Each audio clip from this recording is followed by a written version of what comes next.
1704-cü ildə İsfahanda Sultan Hüseynin 3-cü oğlu olaraq doğulan Təhmasib, digər Səfəvi şahzadələr kimi hərəmdə xarici dünyadan təcrid olunmuş bir şəkildə böyümüşdü. Hərəmdə böyüdüyü üçün şahzadəlik dövrünə aid əldə tutulan bir məlumat yoxdur. Hollandların bildirdiyinə görə Təhmasib çox yaraşıqlı birisi idi. Ailəsinin əfqanlara əsir düşməsi onu depressiyaya salmış, bu sırada cahil vəzirlərindən biri onu kədərini unudacağını düşünərək içkiyə yönəltmişdi. 18 yaşındaykən İsfahanın əfqanlar tərəfindən mühasirəyə alındığı sırada Təhmasib ona sadiq əsgərlərlə birlikdə şəhərdən qaçıb Qəzvinə yerləşdi. Burada o özünə tərəfdar toplamaq üçün uğursuz bir neçə cəhdlər etdi. Bundan əvvəl Səfəvlərin Luristan valisi Əli Mərdan xan İsfahana bir məktub yazmış, Sultan Hüseynin taxtdan qardaşı Abbas Mirzə lehinə çəkilməsini istəmiş, bu qəbul edilmədikdə oğullarından birinin vəliəhd olaraq seçilib, ordunun başına keçməsi üçün göndərilməsini tələb etmişdi. İlk öncə Hüseynin böyük oğlu Mahmud seçilsə də, onun sarayın mollabaşı və həkim başçısını vəzifədən azad etməyə çalışması, həmçinin Gülnabad məğlubiyyətinin səbəbkarlarını öldürməklə hədələməsindən sonra hərəmə geri qaytarılmışdı. Daha sonra şahın ikinci oğlu Safi Mirzə seçilsə də, o da mollabaşı və həkim başının müxalifəti ilə qarşılaşdı. O, atasının qərarları ilə razılaşmayıb, qanunların tətbiq edilməsini, bu böhrana səbəb olanların edam edilməsini tələb etmişdi.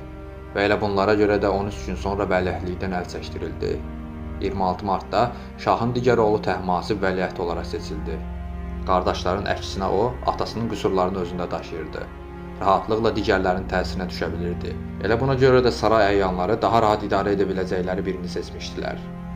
İsfahan əhalisinin isə bu olanlara səbri tükənmiş və nəticədə 2 apreldə Sultan Hüseynə üsyan edib, yerinə güclü bir lider olan qardaşı Abbas Mirzənin şah seçilməsini tələb etmişdilər. Lakin şahın adamları bu üsyanı yatırmışdılar. Sultan Hüseyin hakimiyyəti haqqında videomuzu yuxarıdan izləyə bilərsiniz. Şəhzadə Təhmasib 23 oktyabrda İsfahanın əfqanların əlinə keçməsindən sonra Qəzvində özünü şah elan etmiş, bunu eşidən Mahmud Xotaki bundan sonra Qəzvinə bir ordu göndərmişdi. Təhmasib burada Əfqan Saydal xanı məğlub etmiş və Saydal xan İsfahana geri çəkilmişdi. Daha sonra Təbrizə irəliləyən Təhmasib buradan Mahmudun üzərinə Firudun xanı göndərsə də, o Gülpeyqan döyüşündə asanlıqla məğlub olub qaçmışdı. 28 sentyabr 1724-də Rəvan, Tbilisi və Gəncəni ələ keçirən Osmanlılar böyük bir ordu ilə Azərbaycana doğru yeriyib Təbrizi mühasirəyə almışdı. Təbrizdə olan və əfqanları İrandan atmaq üçün çalışan Təhmasib isə ordusunu toplayaraq şəhəri müdafiə etmiş və nəticədə güclü müqavimət nəticəsində Osmanlılar ağır itkilər verib geri çəkilmişdi. Lakin bu qəhrəmancasına müqavimətə rəğmən Qızılbaş ordusu da tükənmiş, Təhmasib isə yeni ordu toplamaq üçün Tehrana getmişdi. Ertəsi il Osmanlılar əlavə dəstək birliklərinin də köməyə gəlməsi ilə şəhəri ələ keçirə bilmişdi.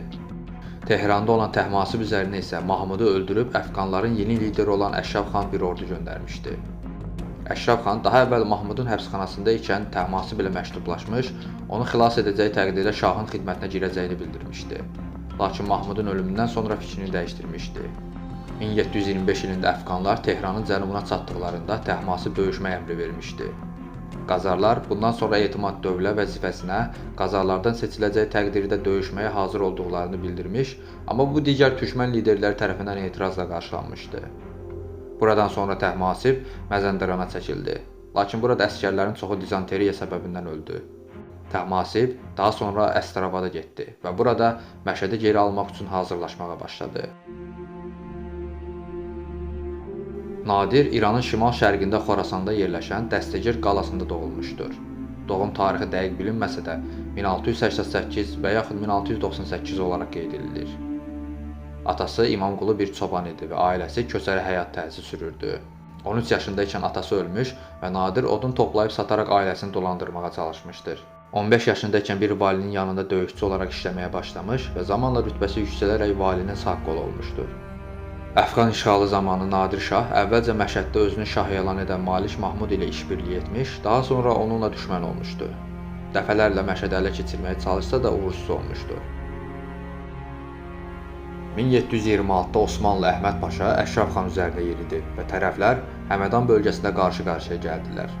Səfəvlərin ən böyük düşməni Osmanlı və Səfəvləri devirən əfqanları niyə bir-birləri ilə düşmən halına gəldiyi haqqında Sultan Hüseyn videosunda bəhs etmişdik.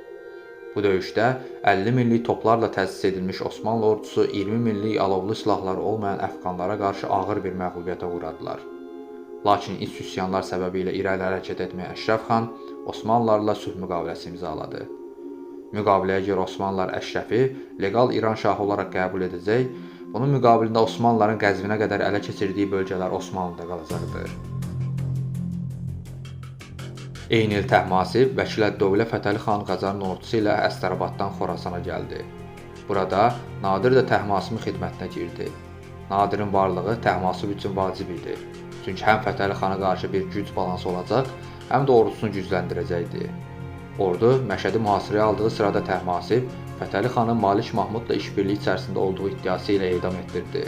Bundan sonra Nadir Qursubaşı ünvanı alıb ordunun başına keçdi və şah ona Təhmasib Qulu adını verdi.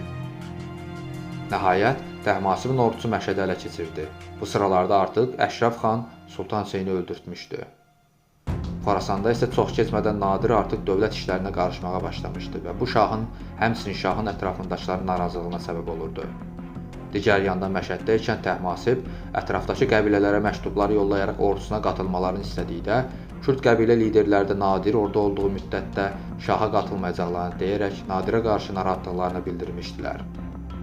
Lakin daha sonra bir Kürd liderin qızı ilə evlənən Nadir onlarla aralarını nisbətən də olsa düzəldə bildi. Şah Təhmasiblə Nadir ilk olaraq cənubda Malik Mahmudun qohumu Hüseyn Qaninin üsyanını bastırdı. Daha sonra Sanqana yönələn Səfəvi ordusu buranı ələ keçirdi. Şah Təhmasibin qaladakılara aman verməsinə baxmayaraq Nadir əmrə itaətsizlik edib qala əhalisini qılıncdan keçirdi. Şəhərin ətrafında isə Sanqanlılara köməyə gələn Abdali qəbiləsinin ordusu məğlub edildi. Bu sırada Təhmasib artıq Nadirin əlində kuklaya çevrilmişdi.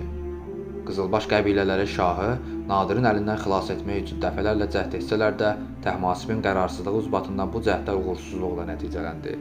1729 ilinə qədər Nadir, Şah II Təhmasibin ordusunun və toplarının köməyi ilə bir çox üsyanı bastırdıqdan sonra şahla birlikdə Herata gəldilər.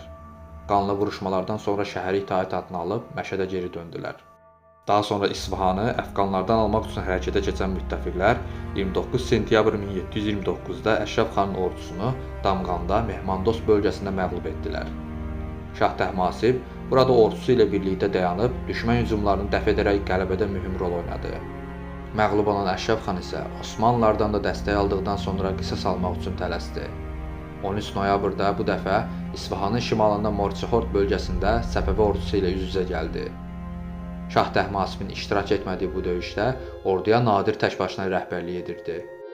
Topları və zəmburakları məharətlə işlədən Nadir bu dəfə də Hotaki ordusunu məğlub etdi və məğlub olmuş Əşrəf Şiraza qaçdı.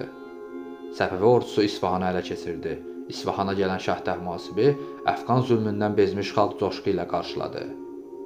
24 dekabrda Nadir Şiraza irəliləyib burada Əfqanların qalan ordularını da məğlub edib, şahın əsirlikdə qalan digər ailə üzvlərini İsfahana göndərdi. İrandan qaçmağa çalışan Əşrəf xan isə Bəluzlar tərəfindən öldürülüb, kəsilmiş başı 2-ci Təhmasibə göndərildi. Daha sonra Həmədan və Kirmanşahı azad edən Nadir, Ərdəbil və Təbrizi fəth etdikdən sonra Osmanlılar sülh tələb etdi. Bu sırada Heratda üsyan edən Abdali qəbiləsinin xəbəri gəldikdə, Nadir Osmanlı ilə sülh etməyə məcbur oldu. Naxçıvan və Rəvan səfərini dayandırıb Xorasana yola çıxdı. Lakin bir müddət sonra İsfahana sülhün təsdiq edilməsi üçün gələn Osmanlı elçisinə şah, əgər Mahmud bizlərlə sülh etmək istəyirsə, bütün torpaqlarımızı, əsirləri və Osmanlı Səfəvi müharibəsindəki bütün itkilərin təzminatını verməlidir. Əks təqdirdə döyüş davam edəcəkdir, deyərək onu uzaqlaşdırdı. Şah Təhmasib 1730-da İsfahandan Təbrizə gəldi. Burada Nadir tərəfindən Təbrizə vali təyin edilən Bistun bəy Əfşarı vəzifədən alıb, yerinə Məhəmmədqulu xan Şadlını gətirdi. 18 minlik çox da böyük olmayan ordusu ilə Rəvana doğru yeridi. Naxçıvan və Ordubadı azad edən Şah Təhmasib, Rəvanın qərbində Zəngi çayı sahilində baş verən döyüşdə Osmanlı Əli Paşanı məğlub etdi və Əli Paşa Rəvana çəkildi. Osmanlılar bu döyüşdə 9000-ə yaxın əsgər itirdi. Düşmən topları və təchizatı ələ keçirildi. Şah Təhmasib Rəvanı mühasirəyə aldı, lakin tədarüc xəttləri kəsildiyindən Təbrizə qayıtmalı oldu. Dönüşdə köməyə gələn Osmanlı ordusu və ona qatılan Əli Paşa və Qazıqulmuqların birləşmiş ordusuna qarşı Əsədabad döyüşündə ağır bir məğlubiyyətə uğradı. Əsgərlərin bir çoxu öldü və bir çoxu da əsir düşdü. Təbrizə çəkilən şah burada Bağdad valisi Əhməd Paşanın da böyük bir ordu ilə İran üzərinə gəldiyi xəbərini aldı. Əhməd Paşa Kirmanı ələ keçirib Həmədana doğru yeridi. Yeni birliklər toplayan Şah Təhmasib də Həmədana doğru yeridi və Quricanda iki ordu qarşılaşdı. Osmanlıların 160 minlik ordusu var ikən, Şah isə 70 min əsgər toplaya bilmişdi.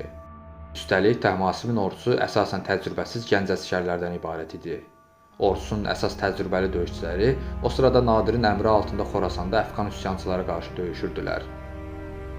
Əhməd Paşa Təhmasibi bu döyüşdə məğlub edib ordusunun bütün ağırlıqlarını ələ keçirdi. Bu qələbədən sonra Osmanlılar irəliləyərək Həmədanı, Marağa və Təbrizi də işğal etdilər. İsfahana gələn Təhmasib isə burada yeyib içmək və əyləncə ilə məşğul olmağa başladı.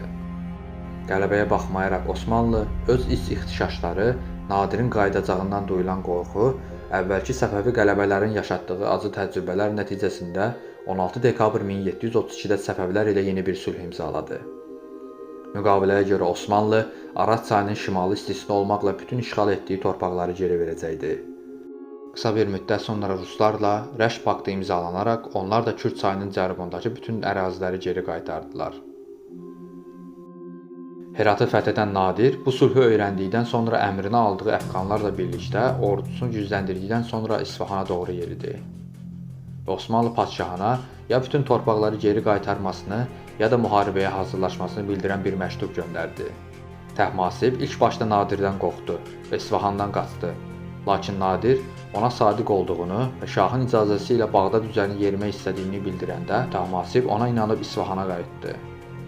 Hökumət böyükləri Nadirin əvvəlki adam olmadığı, ona qarşı ehtiyatlı olmalı olduğunu və işarə verərsə Nadir şahın huzuruna gəldikdə onu aradan apara biləcəklərini desələr də, saf şah Nadirin sözünə güvəndiyini və onun şaha xəyanət etməyəcəyini inanıb Nadirlə görüşdü. Lakin görüşdən sonra Nadir Təhmasibi və onun adamlarının hamısını həbs etdi. 2 sentyabr 1732-də Təhmasibin tacını alıb, onun 3 aylıq oğlu Abbası 3-cü Abbas adı ilə taxta çıxardı. Devrilmiş şah 1500 nəfərlik bir heyət ilə Məşədə göndərildi. 1736-da Nadir 3-cü Abbası da taxtdan endirib özünü İran şahı elan edəcəkdi. Bundan 3 il sonra isə Nadir şah Hindistan səfərindəykən onun öldüyü şayələri yayılır və bundan qorxuya düşən Nadirin oğlu Rızaqulu xan əhalinin bu xəbəri öyrəndikdə Səfəvilər lehinə üsyana qalxa biləcəyi ehtimalına görə Təhmasibi bütün övladları və hamilə həyat yoldaşları ilə birlikdə öldürtdürür. Səfəvi xanədanının son nümayəndələrinin nəşləri Məşədə aparılıb burada dəfn edilir. Səfəvilərin 10-cu şahı 2-ci Təhmasibin həyatı və dövründəki mühüm tarixi hadisələri sizlərə çatdırmağa çalışdıq.